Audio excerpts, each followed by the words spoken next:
All right, welcome to back to the Spurs Up Show, Part Two. We're here with former South Carolina wide receiver Tori Gurley. Tori, how you doing today? I'm good, man. Thanks for having me.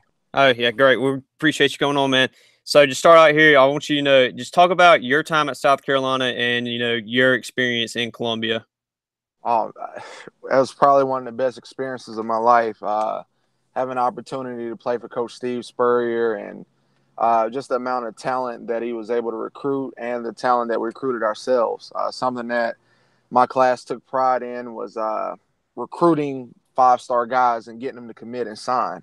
And for the most part, it was myself, Terrence Campbell, Melvin Ingram. We were guys that were literally undefeated when it came to getting guys to commit and sign on the spot. So we were the best hosts, South Carolina's ever had. Well, I think when you look at Twitter right now, you got a good challenger in Ryan Linsky with the way he's trying to get guys to commit left and right. He's doing a great job. I think that class is shaping up really well, especially when you look at, a guy like Zach Piggins, who I think kind of compares well to Melvin Ingram in terms of size and what they can do with defense line. But obviously, Melvin's have a very successful career in the NFL as a linebacker and not defense tackle. But Yeah. you mentioned you played for Coach Spurrier. In 2010, South Carolina obviously beat Alabama. How did he prepare you guys for that game? It was a total effort from everyone. The way we were locked in and focused.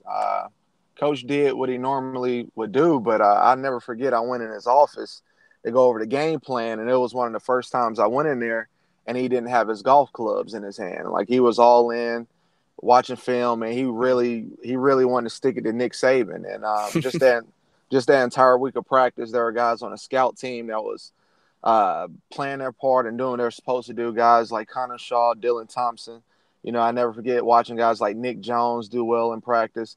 I mean, everybody was playing at literally like an all SEC, all Madden type of level. And when we went out and I'll never forget Saturday morning, I was watching College Game Day, and I think it was Kirk Herbstreit and Lee Corso and all those guys. And then I'll never forget watching Lee Corso take the Alabama elephant hat and put it on, and he said Alabama was going to roll by 2 touchdowns or more, and that really just it really pissed us off to where we was like, you know what, let's go out here and prove it to the world. And I'll never forget, I stood at midfield and I just looked Nick Saban in the eyes, and the things I was thinking, I wasn't saying it out loud, but the stuff I was thinking, it was a different type of swagger we had that day. And Yeah. when we went out and scored on that first drive, literally the fans took over from there.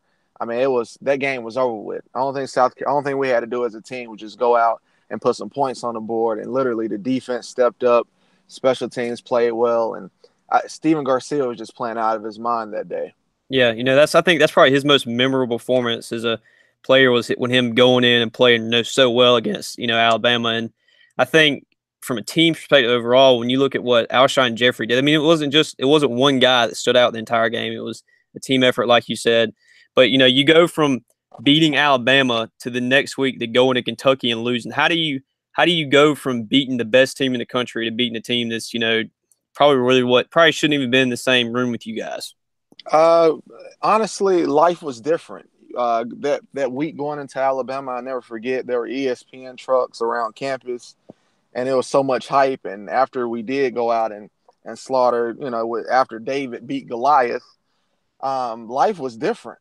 I mean, we were already the big guys on campus, but it was just to another level. Like I really don't remember paying for a dinner or anything after that, because it was all good times. I mean, we really, wherever we went, people wanted to take autographs. I mean, people wanted to take pictures and sign autographs, and we really was feeling ourselves. And the replays on Sports Center it was nonstop. I mean, that's all everyone talked about for a week straight. And Coach had some great sound bites that went along with all the analysts that was rooting against us. So it was just one of those things where we just partied too much, and we treated it like we won a national championship game instead of it just being, a big game and us moving on to the next one. And that's something I see in Coach Muschamp, where they literally take it day by day. Like, this he believes in winning the day. He doesn't look ahead. Right now, they're all in with Coastal Carolina, and then after that, they will game plan for Georgia. But that's what I really love about his philosophy. He's really just a meticulous guy, and He knows what he wants in his scheme. He has exactly the type of players he wants to go out and execute defensively and offensively. Just watching guys like Brian Edwards and Debo and Shaw, just watching those guys grow as players, as well as Jake Bentley. I can see them winning these big games coming up and being able to just handle it instead of getting too high and too low. Well, you talk about big games, and something that South Carolina had to go do was go to the Swamp that year in 2010 to secure the East and win that. What was the feeling of being on the only team in South Carolina history that's won the East?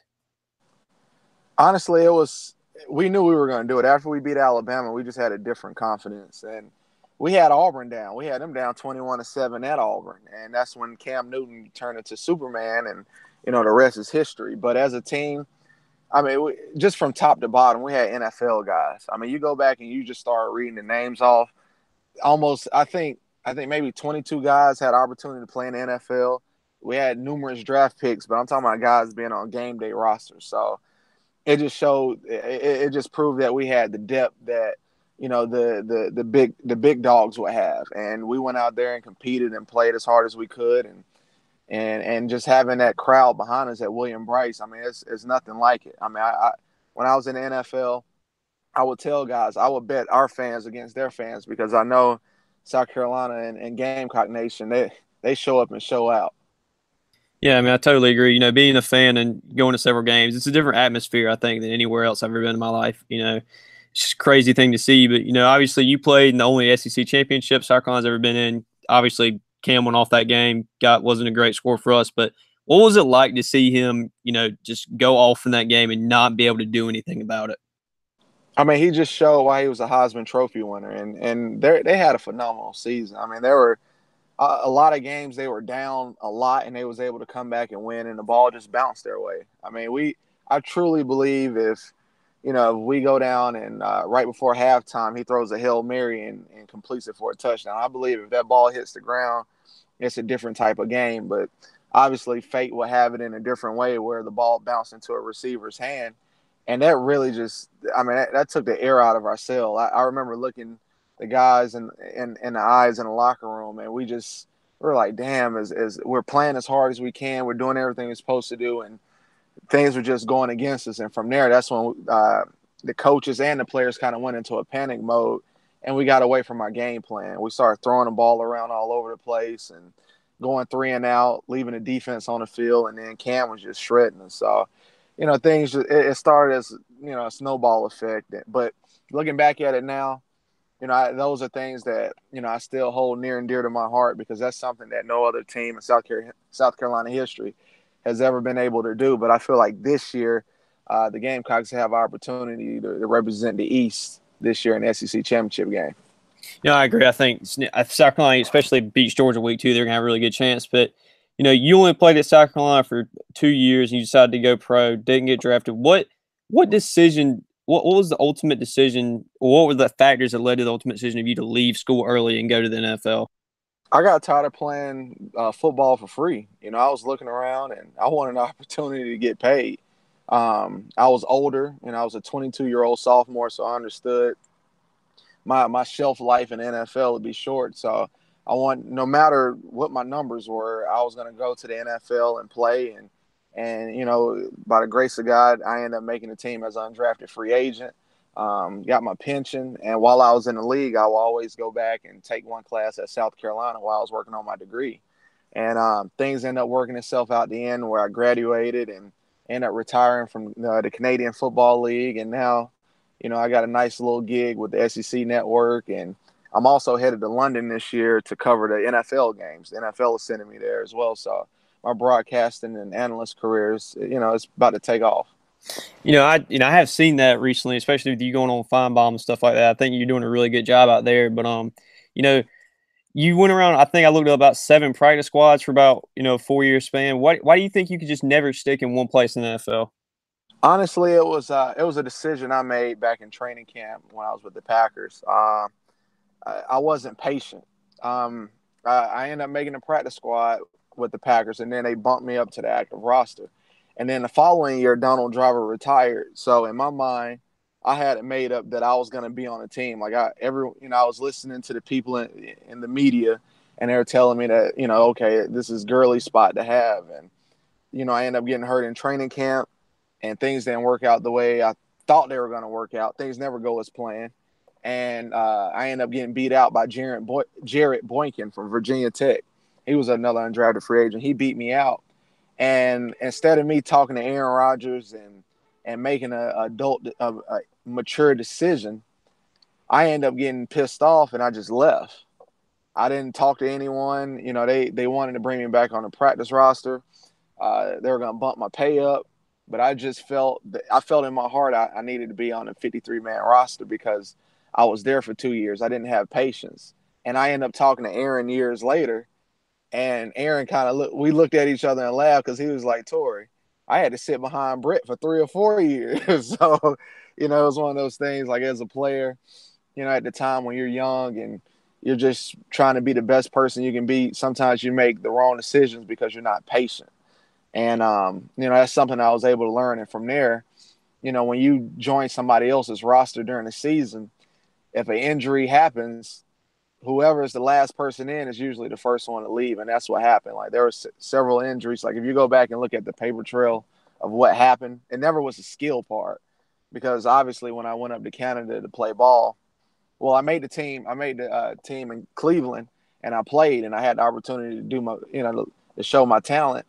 But there was a guy named Josh Gordon who ended up having an all-pro season, and me and him played the same position. So Josh ended up becoming a Pro Bowler that year. And that was my last year in the NFL, and I ended up going to Cleveland. And I was able to lead the league in touchdowns and make plays and show people that I did have a full skill set. But I was just a guy who had Pro Bowlers in front of me, like literally from Donald Driver, Greg Jennings, Jordy Nelson, James Jones, Randall Cobb. And then when I went to Cleveland, there was Josh Gordon. So I always been in the locker rooms with Pro Bowlers.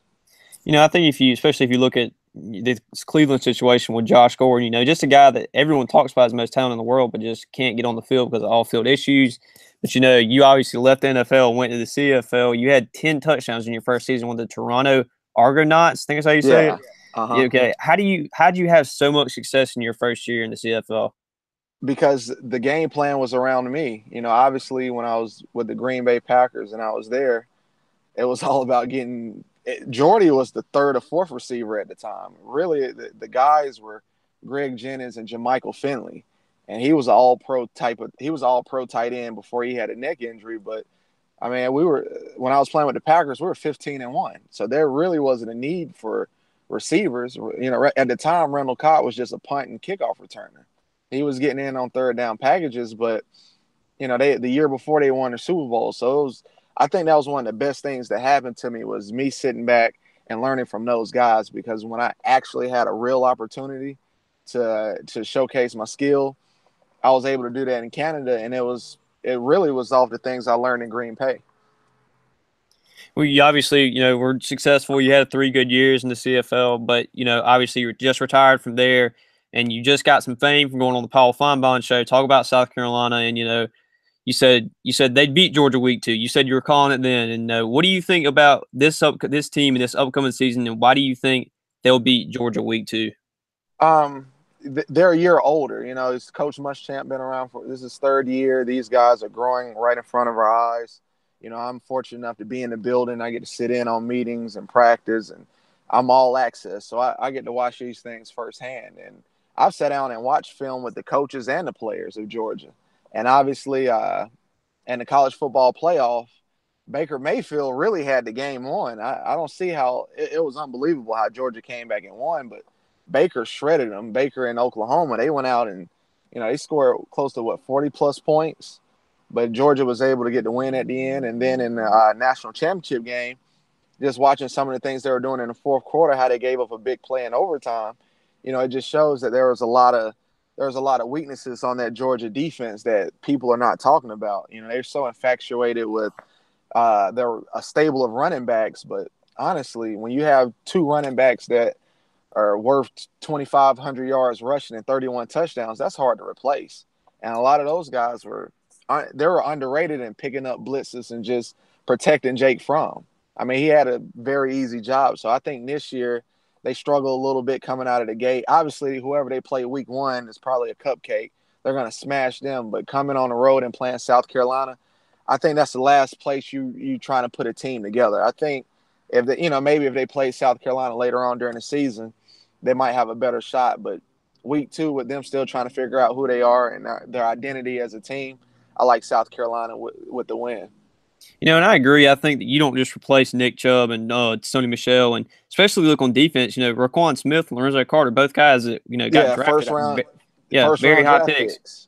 Like, you don't replace those guys in a year, and obviously they got a lot of talent in the number 1 recruiting class, but there are intangibles that come with being a Roquan Smith that you're not going to see in everyday players. That I think people are kind of overlooking there, but obviously you're getting a lot more access, to SEC Network and doing stuff there. You talked about some of your other projects earlier, but what are some upcoming things you're working on, and what's your future looking like, in media? Just more upcoming projects. During the summer, I came up with a mini series called Run Your Own Race. Is exclusive on my Instagram, and it's basically the untold story of an undrafted free agent. Like, there are so many things that Hard Knocks and these other shows they leave out because no one is paying attention to the undrafted guys. So I literally just sat down one day and took a pen and pencil and just started writing down some of my experiences. And before I knew it, I had a whole mini series. So I have that. Also went to the NFL broadcast boot camp. I was blessed to hang around guys like James Brown, Dick Maxwell, people from ESPN, Fox, and CBS. And they really liked me. I was one of the best campers there.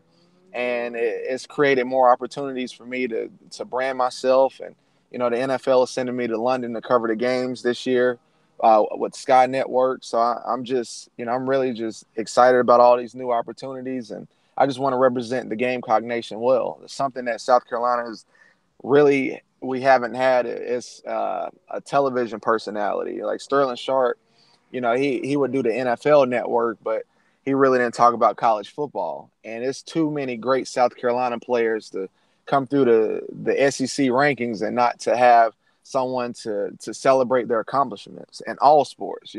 Asia Wilson in basketball, John Dre Jefferson, he played on the men's basketball team, but this guy is a 4-year champion in the basketball tournament, in the TBT. He's won it 4 years in a row for $1 million. So just all these things, just keeping up with the Gamecocks and just celebrating us as a team and as a family, because there's a lot of people doing great things out here. Well, obviously we're proud of you and the work you're doing, shining more light on Gamecock Nation, and make sure everybody go check out on Tori's, your Instagram, right? Run Your Own Race. Yeah. That's okay. Make sure you go check that out. Follow Tori on everything. Tori, really appreciate you coming on, man. Oh, thank you. Thanks for having me, and y'all have a great one. All right, appreciate it, man. That's it for Spurs Up Show. Make sure follow us if you're not, subscribe. That's it for us here.